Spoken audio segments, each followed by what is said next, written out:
Again. So again, reiterate, you hear the word homicide. Will an 11-year-old face charges?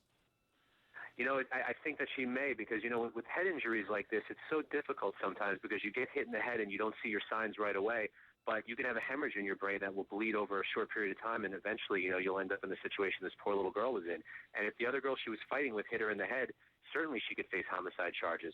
I'm more concerned, though, when I look at this case, that they had an ongoing dispute for several days, and I'd like to know where the school was on this whole situation and how they weren't somehow involved in trying to end this dispute if it was ongoing, and how she was able to get into an alley in the middle of her after-school program to get into this fight only to come back and complain of a headache. It's a very concerning case. Yeah, it sounds like a lot of legal tentacles.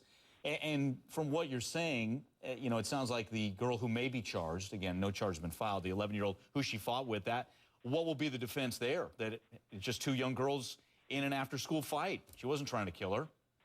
Well, first of all, she would probably be considered a juvenile, and I don't think there would be any intent to kill, so you wouldn't be looking at anything like a first-degree murder. It would be more something along the lines of an involuntary manslaughter charge because, you know, they were just fighting. There wasn't any intent to actually have this little girl end up dead. But, you know, when you get into a fight and you hit somebody in the head, there's going to be consequences for those types of actions. And this girl is not free from blame just because she didn't intend to kill the girl she was fighting with. That's what happened, and she's going to have to face some consequences, whether it's juvenile or adult. Okay. Justin, thanks. And that's a great word there, because sometimes we've done these stories about violence with kids, and some people or some adults say, I'll let them fight it out.